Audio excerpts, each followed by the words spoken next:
पिछले क्लास में self induction बताया गया था। सेल्फ इंडक्शन में हम लोग डायग्राम भी बनाए थे और सेल्फ इंडक्शन के लिए कोफिशिएंट ऑफ सेल्फ इंडक्शन का फॉर्मूला भी निकाले थे। तो ध्यान देंगे, पिछले क्लास में हमने पढ़ा था कि L equal to phi upon I, ये था ना वाला इक्वेशन नंबर कितना था हम लोग का? 2। ये इक्वेशन नंबर 2 था। अब ये फ्लक्स किसका है? मैग्नेटिक फ्लक्स है। तो इसके लिए एसआई यूनिट और डायमेंशनल फार्मूला निकालना होता है और इसका नाम क्या है?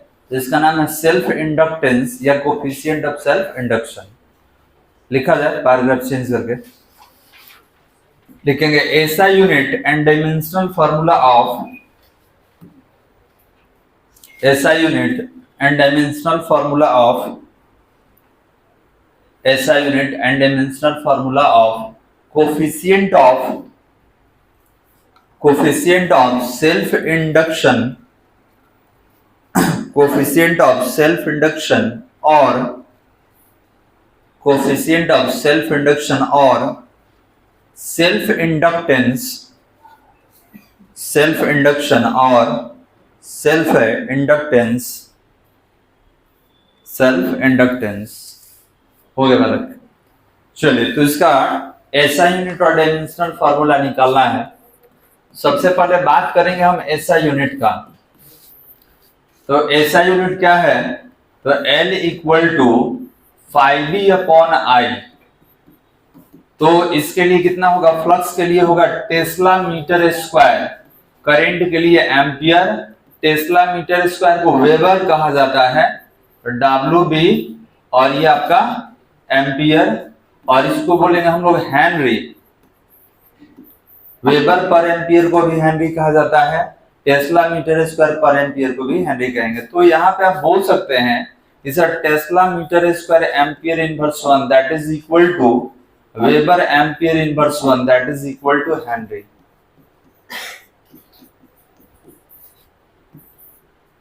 लिख लिया।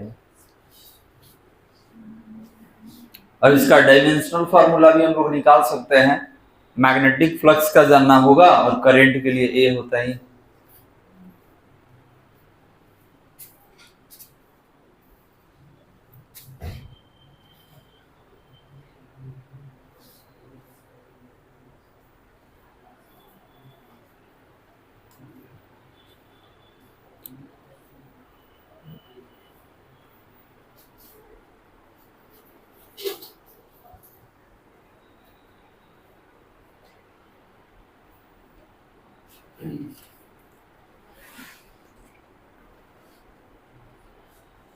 हो गया बालक।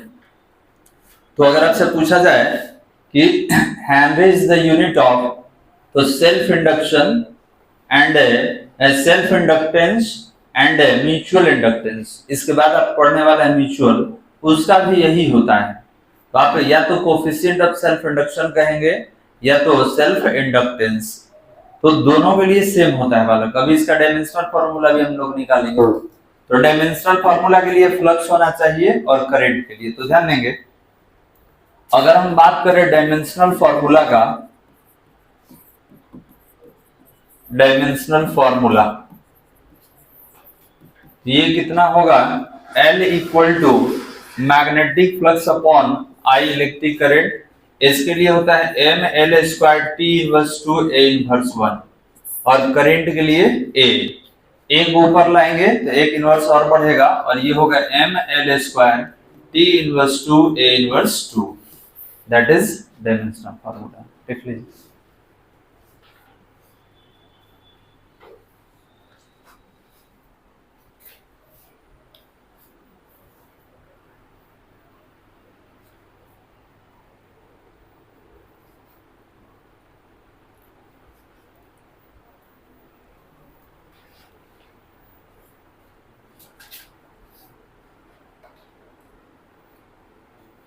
हो गया बात।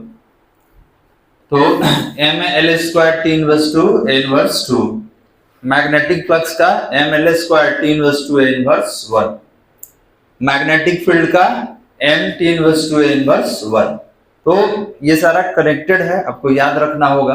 मैग्नेटिज्म में जितना ऐसा यूनिट डायमेंशनल फॉर्मूला है।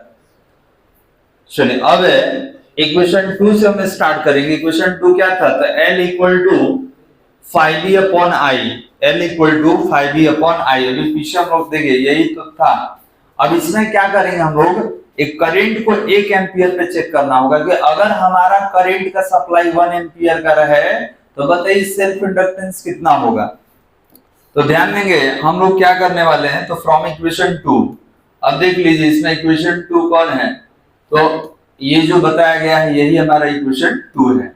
इसके बारे में निकालेंगे तो लिखना होगा फ्रॉम इक्वेशन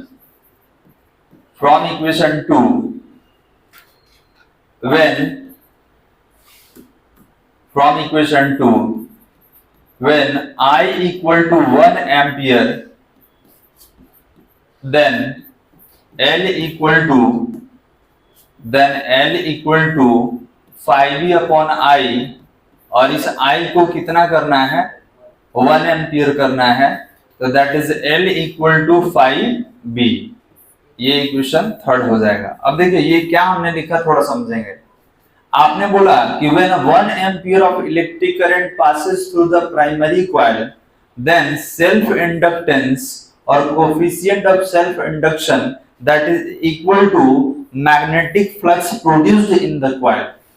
मतलब कि अगर सर्किट में सेल्फ इंडक्शन आपको बताया गया था कि अपने ही करंट से वो अपने आप को इंड्यूस कर लेता है, तो आपसे पूछा गया कि मान ली कि हम सर्किट में 1 ही एम्पियर का करंट देंगे तब, तो ये कह रहा है कि अगर आप 1 एम्पियर का करंट दीजिएगा सर्किट में तो ये जो इसका मैग्नेटिक फ्लक्स जो होगा ये किसके इक्विवेलेंट हो जाएगा, तो सेल्फ इंडक्टेंस के इक्विवेलेंट हो जाएगा। कब? जब 1 एम्पियर निकालेंगे तब।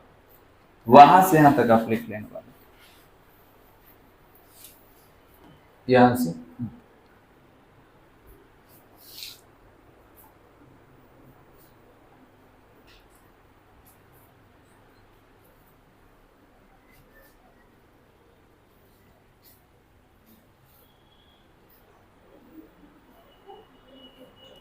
तो याद रखेंगे।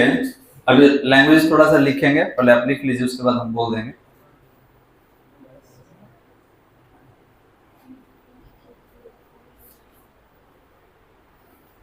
हो गया बात। तो अब बताइए लैंग्वेज क्या हो सकता है। तो आप बोल सकते हैं कि sir the coefficient of self induction is equal to magnetic flux when 1 ampere of electric current passes through the coil. ये हो सकता है। तो लिखेंगे लैंग्वेज, लिखेंगे the coefficient of self induction, the coefficient of self induction is equal to, the coefficient of self induction is equal to magnetic flux, is equal to magnetic flux in the coil, is equal to magnetic flux in the coil when 1 ampere of electric current, when 1 ampere of electric current passes through them, when 1 ampere of electric current passes through them। हो गया वाला। अब इसमें EMF निकालना है। इसका diagram आपको याद होगा, कल हम लोग बनाए थे। तो इसमें ईएमएफ निकालना है। तो ईएमएफ का नाम क्या होगा, इंड्यूस्ड ईएमएफ। और ईएमएफ रहेगा तभी करंट निकालेंगे। तो पैराग्राफ चेंज करके लिखा जाए the induced EMF due to self induction, the induced EMF due to self induction और डैश दे दीजिए। तो ये बताइए फैराडे सेकंड लॉ क्या था, इलेक्ट्रोमोटिव फोर्स क्या है, तो minus n into d5v upon dt, यही था ना बालक, जिसमें n नंबर ऑफ टर्न्स और d5 को ∅2 माइनस ∅1 और dt को t2 माइनस t1 लिखा जाता है। तो ये बताइए कि यहाँ पर जो इलेक्ट्रोमोटिव फोर्स है minus n into d five ही आपने लिखा है, तो याद कीजिए पीछे वाले क्लास में हम लोग पढ़े थे कि फाइव डी इक्वल टू कितना, तो एल इंटू आई, याद है। तो आप रिप्लेस करेंगे, यहाँ पे हटाएंगे फाइव डी को, किससे हटाएंगे, तो एल इंटू आई अपॉन कितना, डी टी। ठीक है, तो ये हम लोग पीछे पढ़ चुके हैं, ये इक्वेशन 1 था हमारा, 2 में था L equal to 5 upon I. आप यहां भी लिख सकते हैं इस चीज को, इधर हम लोग पढ़ेंगे 5 इक्वल टू कितना, L इंटू आई, ताकि आपको मालूम रहे कि अगले स्टेप में इसको हटाना है। और यहाँ पर नंबर ऑफ टर्न्स को कितना कर दिया जाए, 1। n क्या है, number of turns in the coil है।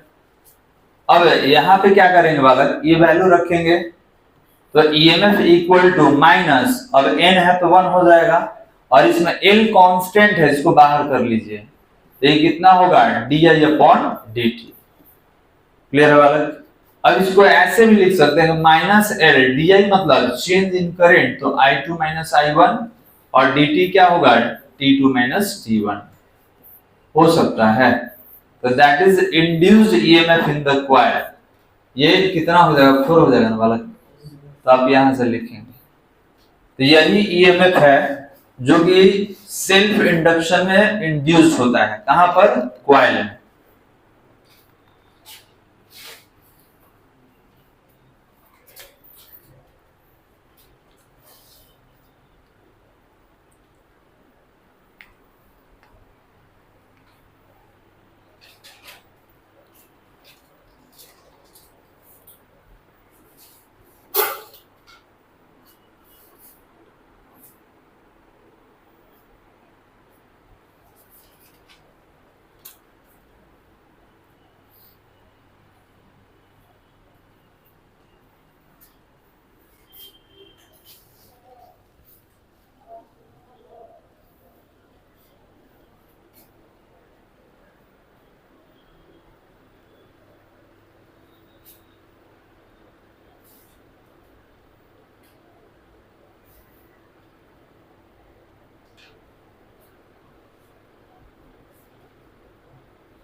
हो गया बालक।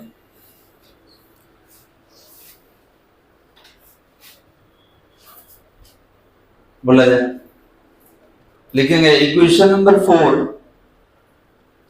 Equation number 4 is the expression of, equation number 4 is the expression of induced EMF, expression of induced EMF due to self induction, induced EMF due to self induction, due to self induction।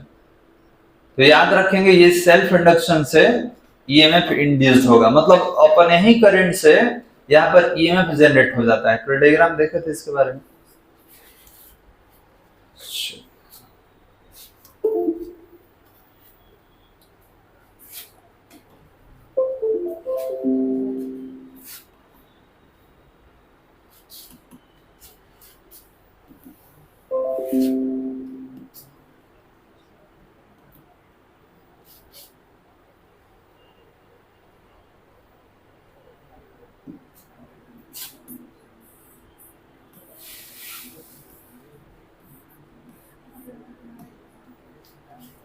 बताया गया था इसके बारे में कि इसमें जो EMF generate होता है उस EMF से करंट बनेगा, और ये निकालने का तरीका भी हम लोग सीखे हैं।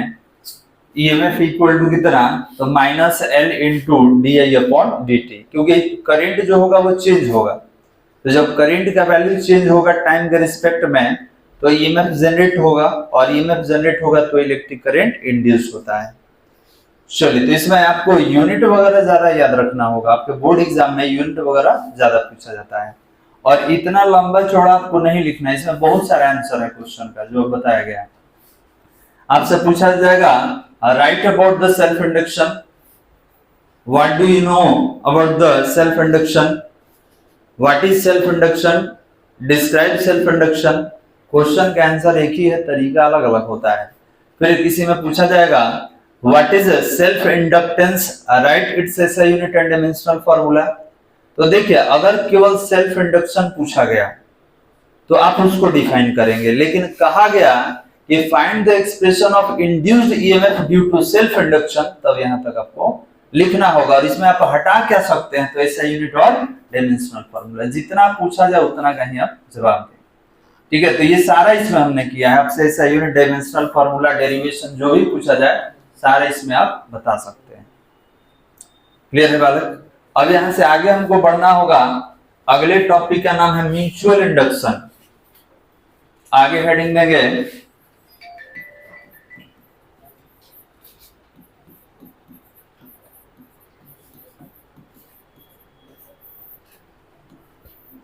Mutual induction.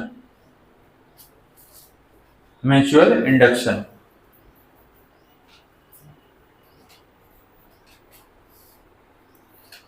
तो ध्यान देंगे, म्यूचुअल मतलब होता क्या है, बता सकते हैं बालक? What do you mean by mutual? When two bodies depends upon each other, that is called mutual और corresponding। जब दोनों एक दूसरे पर डिपेंड करे तो हम लोग म्यूचुअल कहते हैं। तो इसका मतलब ये है कि इसमें कोई कॉइल जो है, इंडक्टर जो है, वो किसी दूसरे करंट या किसी दूसरे मैग्नेटिक फ्लक्स पे डिपेंड करेगा, क्योंकि सेल्फ इंडक्शन में तो वो अपने आप से इंड्यूस हो गया था। इसमें क्या होता है, किसी अनदर कॉइल से, किसी अनदर फ्लक्स से ये अपने आप को इंड्यूस करता है। तो याद रखेंगे कि जब दूसरे पर आप डिपेंड हो जाइएगा तो दैट इज कॉल्ड म्यूचुअल। और इसमें भी ध्यान देंगे कि इंडक्शन है, तो इंडक्शन में there is no physical contact between the bodies.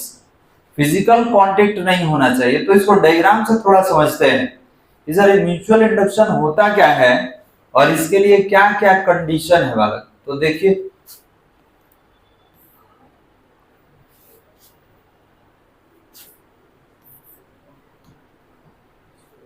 इसके लिए आपको दो कॉइल लेना होगा, दो इंडक्टर लेना होगा सर्किट में।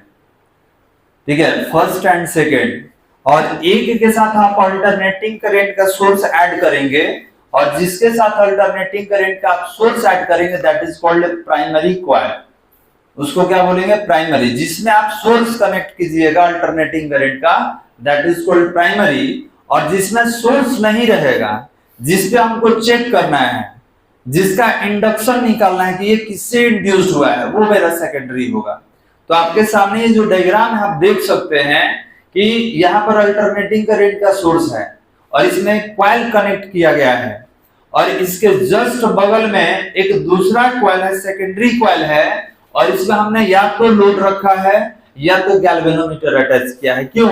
क्योंकि हमको चेक करना है कि इसके मैग्नेटिक फ्लक्स के चेंज से क्या इस कॉइल में करंट इंड्यूस्ड होता है या नहीं। ठीक है, तो करंट इंड्यूस्ड होने का मतलब करंट बनना चाहिए। आपको अगर लोड है तो लोड काम करना, जैसे बल्ब लगा दिए तो बल्ब जलना चाहिए, या गैल्वेनोमीटर लगा दीजिए, क्योंकि गैल्वेनोमीटर छोटा से छोटा करंट को सेंस कर लेता है, और इसका नीडल डिफ्लेक्ट होगा तो मालूम चल जाएगा कि इसमें करंट इंड्यूस हुआ है। तो याद रखेंगे कि इसके लिए हमको दो कॉइल लेना होगा, that is primary coil, that is secondary coil. तो यहां पर हम दो कॉइल ले लिए और इसमें करंट जनरेट हुआ आईपी। आईपी का मतलब electric current through primary coil, या electric current produced in the primary coil, जो भी आप बोल सके। अब ये करंट जब सर्किट में फ्लो होता है तो आप देख सकते हैं कि मैग्नेटिक फील्ड लाइंस जनरेट होता है, और इसी के फील्ड में एक दूसरा कॉइल रखा गया है, दैट इज सेकेंडरी कॉइल। और इस जब कॉइल से फ्लक्स पास करेगा, तो आपको कल ही बताया गया था पिछले क्लास में कि जब इस कॉइल से आप फ्लक्स को पास कराएंगे, इसको फील्ड लाइंस भी कहा जाता है। और इस मेटल में जो इलेक्ट्रॉन है इस पर फोर्स लगाता है और इलेक्ट्रॉन को मूव कराता है, इलेक्ट्रॉन को मूवमेंट में लाता है। तो इलेक्ट्रॉन को मूवमेंट में लाने वाला इसका फोर्स क्या कहलाएगा? तो इंड्यूस्ड ईएमएफ कहलाएगा। और इस इंड्यूस्ड ईएमएफ से सर्किट में करंट बनता है, और इस करंट का नाम होता है इंड्यूस्ड इलेक्ट्रिक करंट। और ये करंट कौन बताएगा? तो ये गैल्वेनोमीटर बताएगा या आपका ये लोड बताएगा वाला। तो हमको ये बताइए कि इसमें करंट आया है, करंट प्रोड्यूस्ड हुआ है, तो इसका रीजन क्या है? तो प्राइमरी कॉइल है, और प्राइमरी कॉइल का ये सोर्स है, अल्टरनेटिंग करंट है और फ्लक्स है। अगर इसमें करंट नहीं आएगा, अगर ये करंट नहीं बनेगा तो आपका फ्लक्स नहीं बनेगा, और जब फ्लक्स नहीं आएगा तो इसमें इंड्यूस्ड ना ईएमएफ बनेगा ना करंट बनेगा। तो अब बताइए कि ये किस पर डिपेंड किया? बगल वाले पर, ये प्राइमरी पर डिपेंड किया। तो याद रखेंगे कि जब ये प्राइमरी पर डिपेंड होगा, जब इसका करंट प्राइमरी वाले पर डिपेंड होगा, तो इसके ईएमएफ को हम लोग बोलेंगे म्यूचुअल इंडक्टेंस के लिए ईएमएफ। अभी जो आप ईएमएफ निकाले हैं तो इसका भी निकालेंगे। तो याद रखेंगे इसका जो ईएमएफ होगा वो डिपेंड किस पर करेगा? बगल वाले के करंट पर और इसी के फ्लक्स पर। क्योंकि इसका अगर करंट कम रहेगा तो फ्लक्स कम जनरेट होगा, फ्लक्स कम जनरेट होगा तो आप में भी करंट क्या होगा? कम ही इंड्यूस होगा। आपका करंट का स्ट्रेंथ क्या हो जाएगा वाला? कम। अब ये बताइए कि यहाँ पे कोई फिजिकल कांटेक्ट हुआ है इनके बीच? नहीं। आप बोलेंगे सर गैप तो दिख रहा है, यहाँ पर गैप है। आप क्या करेंगे? इसको ले जाके दूर रख दीजिए, far away from the first primary coil. ठीक है, तो there is no magnetic field on the another coil. इस पर कोई फील्ड नहीं होगा, इसमें कोई आपका इंड्यूस्ड ईएमएफ नहीं होगा। कब? जब ले जाके बाहर रखेंगे तब। ये काम कब होगा? जब इसके फील्ड में आप बगल वाले को रखिएगा तभी होगा। कोई दिक्कत समझने में? तो अब बताइए कि सेकेंडरी कॉइल को कौन इंड्यूस किया है? Primary coil. तो हम लोग कैसे पहचानेंगे? अगर हम यहाँ पर नाम नहीं लिखे प्राइमरी सेकेंडरी और आपसे पूछेंगे which is primary which is secondary, कैसे पहचानिएगा कौन प्राइमरी है कौन सेकेंडरी है? तो आप बोलेंगे सर जिसमें सोर्स आप ऐड कर देंगे करंट का वो प्राइमरी होगा, और जिसमें गैल्वेनोमीटर या लोड आप ऐड करेंगे जिसके बारे में हमको बताना है कि ये किससे इंड्यूस होगा, तो ये हमारा सेकेंडरी होगा। क्लियर है बालक? तो that is called mutual induction because it depends upon the electric current and magnetic flux of the primary coil. ये पूरा का पूरा इस पर डिपेंड करेगा, इसीलिए यहां जो इंडक्शन होगा that is called mutual induction. समझ में आ रहा है बालक? तो लिखेंगे when an electric current flow in one coil, when an electric current flow in one coil,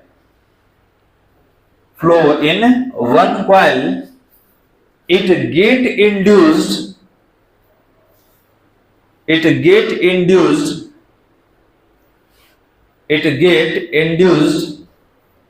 and with the help of this induced EMF and with the help of this induced EMF a nearby conductor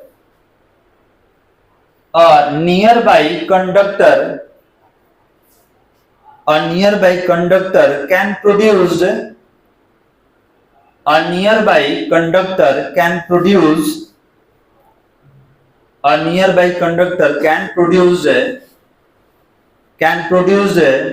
electromagnetic flux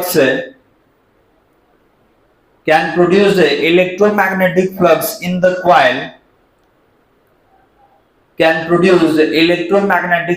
the coil,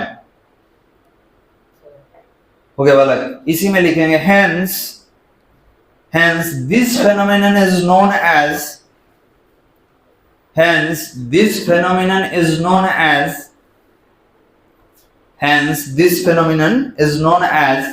mutual induction. This phenomenon is known as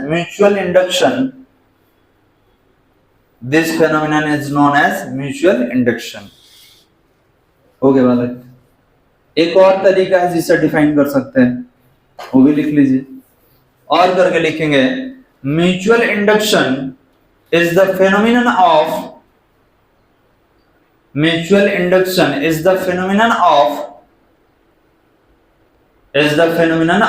inducing EMF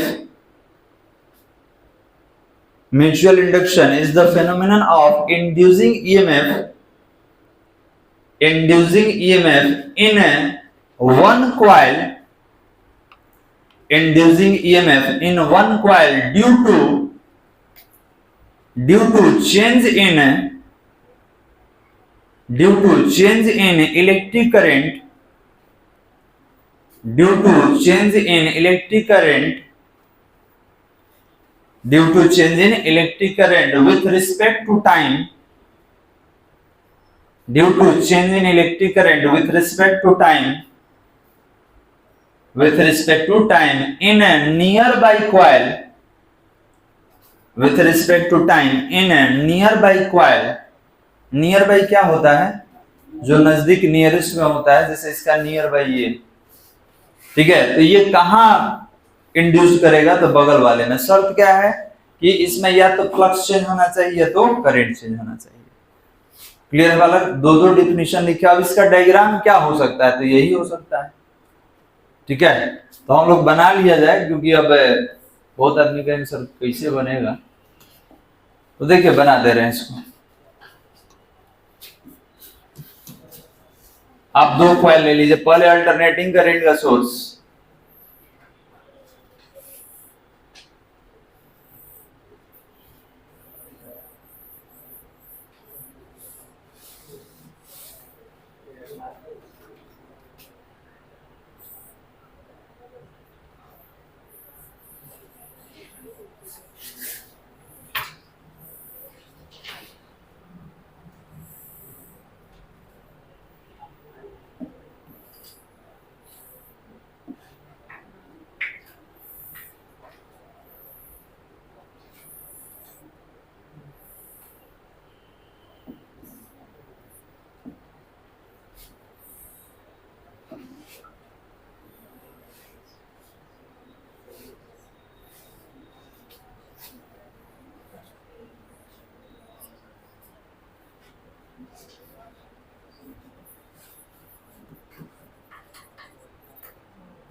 दिख रहा है ना जी?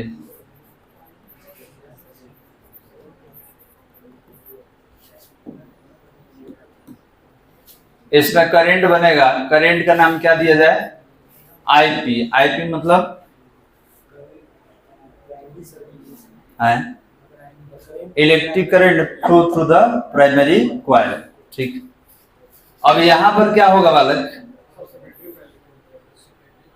Secondary कर दिए, तो secondary कर दिए तो प्राइमरी कर लीजिए। इसको उठा के इधर रख देना है और इसको उठा के इधर रख देना है। हो गया ना जी? लीजिए, इतना फैसिलिटी दिया हुआ है इसमें, कब यूज होगा इस?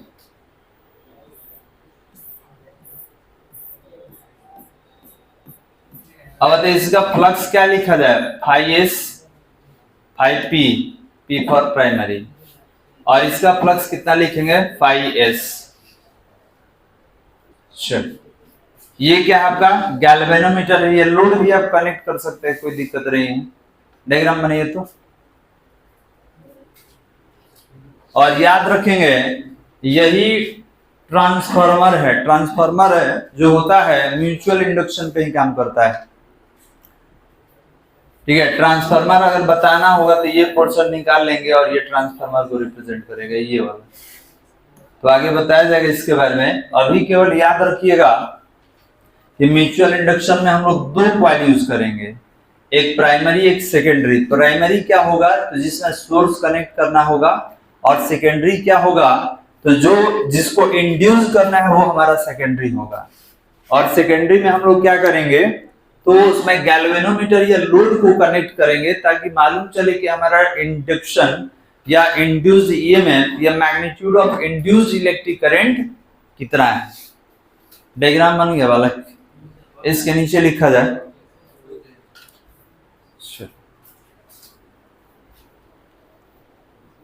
और याद रखेंगे मैग्नेटिक फील्ड या फ्लक्स का जो स्ट्रेंथ है वो नंबर ऑफ टर्न्स पे भी डिपेंड करता है। चलिए, तो क्वेश्चन के प्रैक्टिस कराना था, कल कर लेंगे उसको खत्म करके उसको करा दिया जाएगा। डायग्राम बन गया, लिखा जाए नीचे the coil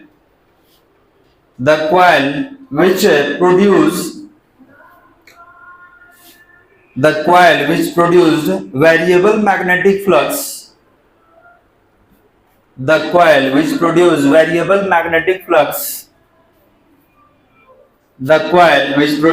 variable magnetic flux is called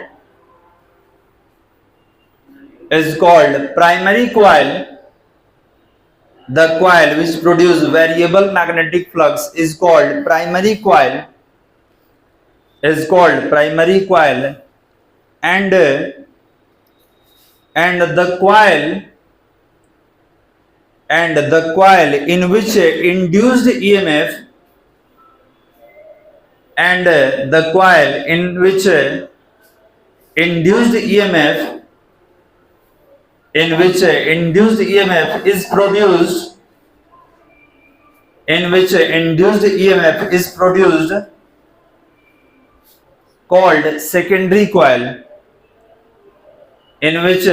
induced EMF is produced called secondary coil.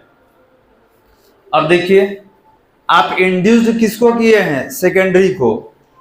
आप फ्लक्स या करंट का मैग्नीट्यूड किसमें चेंज किए हैं? प्राइमरी में। करंट का सोर्स कहाँ है? प्राइमरी में। इसका इफेक्ट कहाँ दिख रहा है? सेकेंडरी में। क्लियर है बालक? तो प्राइमरी के लिए P यूज करेंगे, सेकेंडरी के लिए S यूज करेंगे। पैराग्राफ चेंज करके लिखा जाए, if IP be the electric current flow through the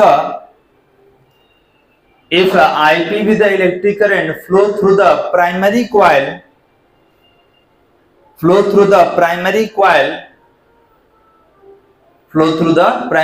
coil, and gate changes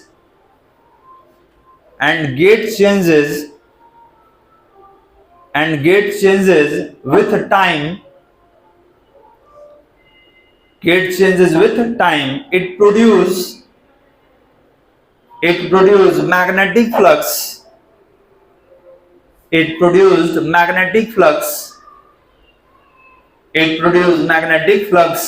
and this magnetic flux is linked with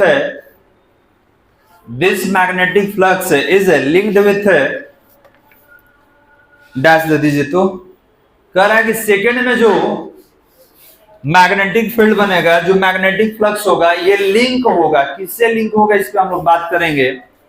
तो ये बताइए बालक कि क्या लिख सकते हैं कि IP प्रोपोर्शनल टू IP।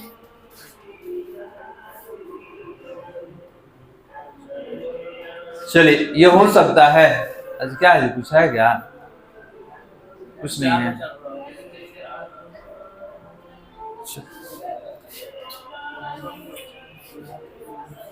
चलिए, कॉन्सेंट्रेट कीजिए, सामने बजने दीजिए, अपना जो है चल रहा है। इसको ऐसे लिख सकते हैं।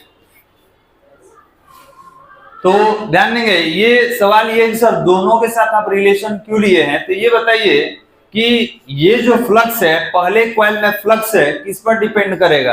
करंट के मैग्नीट्यूड पर।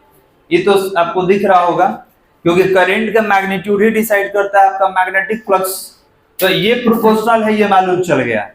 अब ये बताइए कि ई फ्लक्स जो है Φp, इसी से कौन बना है? इस सेकेंडरी वाला। तो आप कहेंगे कि sir that is proportional to, कि अगर ये ज्यादा रहेगा तभी सेकेंडरी वाला ज्यादा होगा, अगर प्राइमरी वाला कम होगा तो सेकेंडरी भी क्या हो जाएगा? कम हो जाएगा। तो इसमें भी प्रोपोर्शनल का रिलेशन है।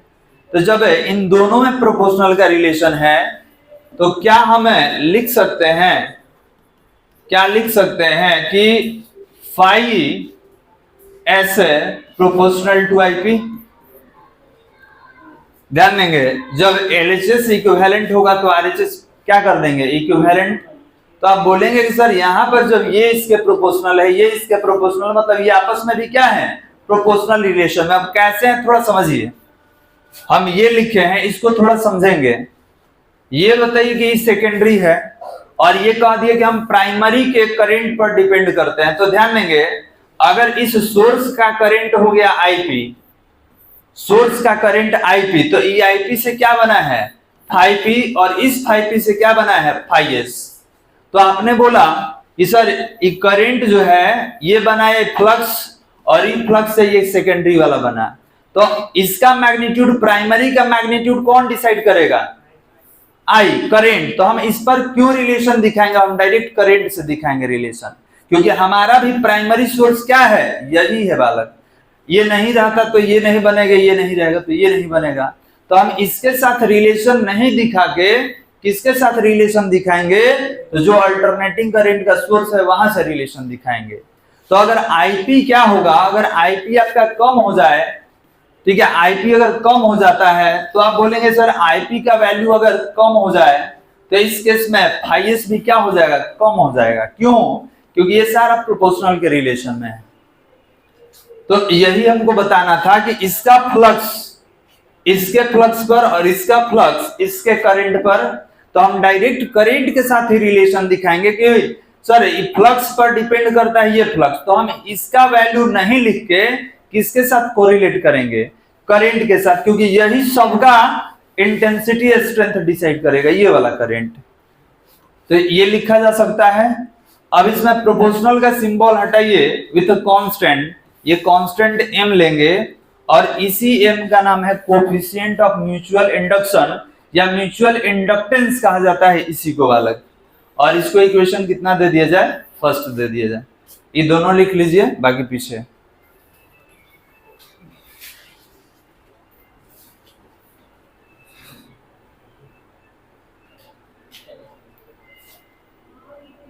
हो गया बालक, ये दोनों को लिखना है। उसके बाद दोनों का आरएचएस कंपेयर किए हम, तो इधर लिखिए।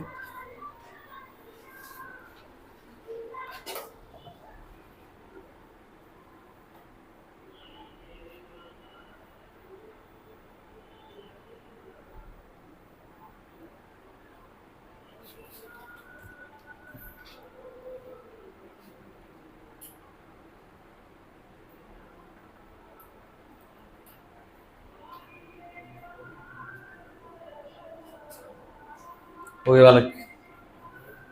एम क्या है लिखेंगे, लैंग्वेज में लिखना होगा, इसके नीचे लिखेंगे where M is a constant, where M is a constant, where M is a constant which is known as, where m is a constant which is known as, which is known as coefficient of, which is known as coefficient of mutual induction, coefficient of mutual induction or mutual inductance,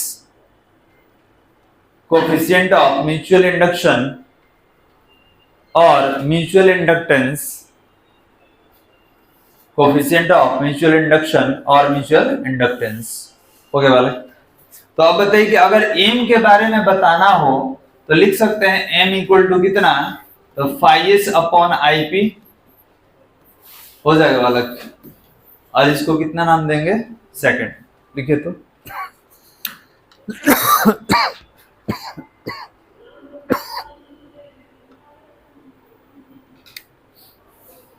तो m equal to कितना रहा हम लोग का, तो m equal to phi S upon I P. Phi S क्या है यहाँ पर, फाई एस क्या है बालक, तो मैग्नेटिक फ्लक्स है through the secondary coil, magnetic flux through the secondary coil.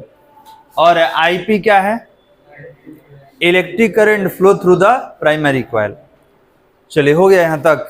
अब यहां पर एल जो है आपका, ये कोफिशिएंट ऑफ म्यूचुअल इंडक्शन है। आपसे कहा गया कि इसका ऐसा यूनिट और डायमेंशनल फॉर्मूला बताइए, तो अभी पीछे निकाले हम लोग, लिखेंगे इसके लिए। पैराग्राफ चेंज करके लिखेंगे SI unit and dimensional formula of SI unit and dimensional formula of SI unit and dimensional formula of mutual induction SI unit and dimensional formula of coefficient of mutual induction. हो गया बालक, SI unit and dimensional formula of coefficient of mutual induction, coefficient of mutual induction. अब इसका SI unit just अभी पीछे हम लोग निकाले हैं वही होगा। तो देखिए अब आप इसको स्केप भी कर सकते हैं। कब? जब आपसे SI यूनिट डायमेंशनल फार्मूला नहीं पूछा जाए तब। लिखते समय आप पूछेगा right about the mutual induction, ठीक है, शॉर्ट टाइप में तो डिफाइन करके फार्मूला लिखेंगे। डेरिवेशन में EMF आएगा तब उसको डिफाइन करेंगे। और आप पर डिपेंड करता है, याद है तो SI यूनिट डायमेंशनल फार्मूला भी मेंशन आप कर दे तो आप डायरेक्ट लिख सकते हैं, डेरिवेशन का कोई जरूरत नहीं है। तो यहाँ पर डिराइव कर लिया जाए तो SI यूनिट कितना था बालक? M equal to five upon कितना था? IP। बताइए फ्लक्स का क्या होता है? मैग्नेटिक फ्लक्स का। अब यहाँ S और T लिखना जरूरी नहीं है, वो तो हम लोग का सर्किट में है कि सेकेंडरी और प्राइमरी आइडेंटिफाई करने के लिए। ये होगा टेस्ला मीटर स्क्वायर, ये एम्पियर, इसको वेबर कहा जाएगा, ये एम्पियर, और दैट इज हेनरी। चलिए डायमेंशनल फार्मूला बता दीजिए। डायमेंशनल फार्मूला, डायमेंशनल फार्मूला तो M इक्वल टू, ये फ्लक्स है, ये करंट है आपका, ये होगा ML square T inverse 2 A inverse 1, और ये E हो जाएगा तो ML square T inverse 2 A inverse 2। Right now लिख लीजिए।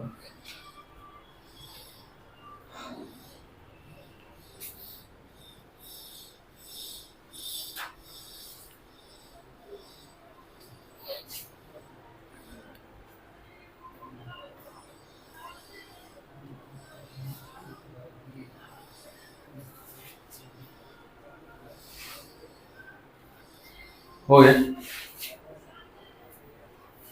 अब पीछे वाले में क्या किए थे याद है? करंट को 1 एम्पियर करके एक रिलेशन निकाले थे, तो यहां भी निकालेंगे। किसे निकालेंगे? From equation 2। हो गया यहां तक? लिखेंगे फ्रॉम इक्वेशन 2, फ्रॉम इक्वेशन 2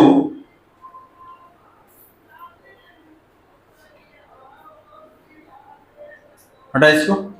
तो देखिए इक्वेशन 2 से क्या लिखेंगे बालक? फ्रॉम इक्वेशन 2 तो लिखेंगे when IP equal to 1 ampere, when IP equal to 1 ampere, then M equal to कितना है? 5s upon IP, that is 5s upon IP कितना है? 1। तो आप बोल सकते हैं कि sir that is M equal to 5s। Equation 3 तो याद रखेंगे when electric current passes through the primary coil is 1 ampere, then magnetic flux produced in the secondary coil will be equal to कितना? तो coefficient of mutual induction। आप पहले इसको लिख लीजिए, उसके बाद बोला जाएगा। यहां से बालक अभी पीछे हम लोग निकाले थे सेम, आपका वो सेल्फ में था, सेल्फ इंडक्शन में था, और ये हमारा म्यूचुअल इंडक्शन में है। तो लिखा जाए इसको।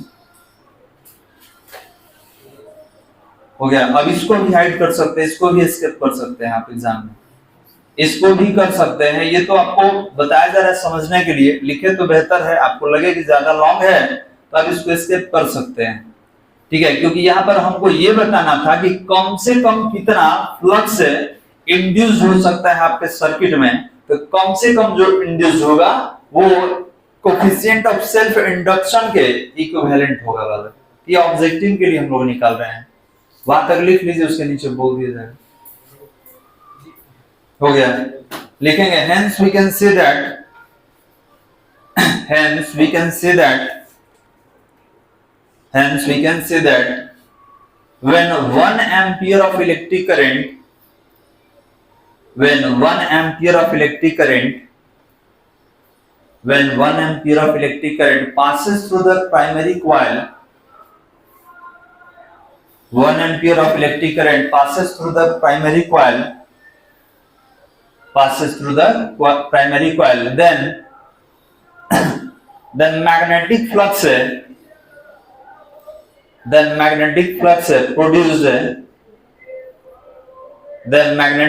produced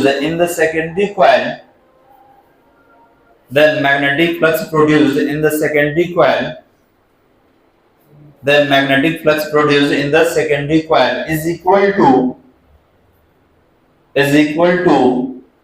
mutual inductance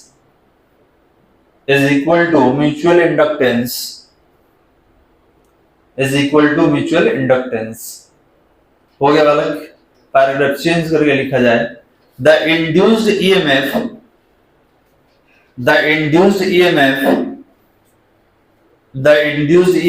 due to mutual induction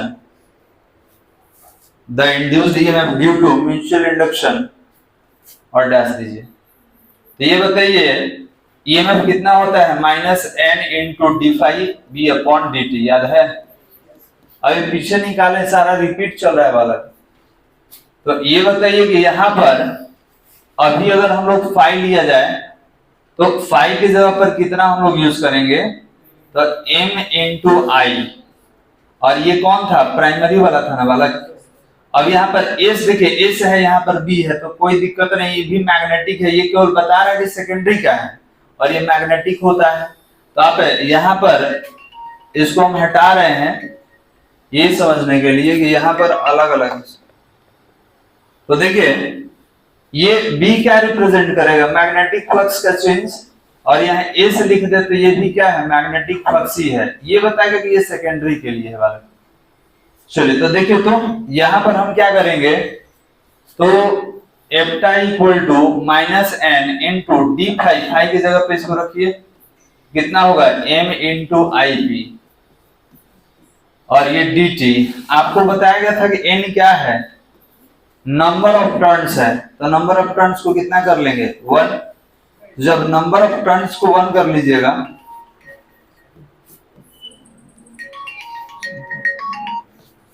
हाँ हेलो, हाँ बाबू 12 से बंद है, कल चलेगा। देखिए नंबर ऑफ टर्न्स 1 कर दिया जाए तो ये आपका ईएमएफ कितना हो जाएगा, -n तो 1 हो चुका है, m को बाहर लाइए, कांस्टेंट है, तो m, और ये कितना होगा dIp/dt। तो अब बताइए आपने d रखा है तो d मतलब चेंज ही होता है, तो आप लिख सकते हैं कि जब -m × I2 - I1 that is T2 - T1। कितना था पीछे, 3 था, ये हो जाएगा 4। तो यही आपका जो सेकंड वाला कॉइल था, सेकेंडरी कॉइल, उसमें इतना ही ईएमएफ इंड्यूस होगा। अब ये कैसे समझेंगे, तो एक क्वेश्चन बनाएंगे तब समझ में आएगा सर कितना ईएमएफ इंड्यूस होगा। पहले वहां तक पहुंचिए, 4 तक।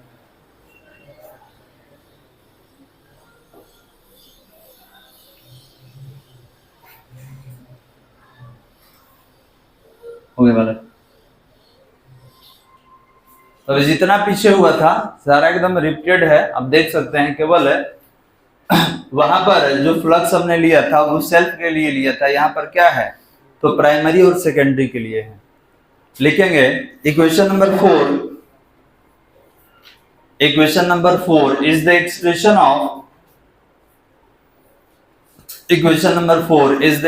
Of induced EMF. Equation number 4 is the expression of induced EMF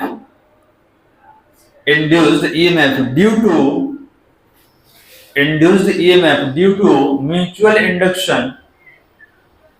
Induced EMF due to mutual induction.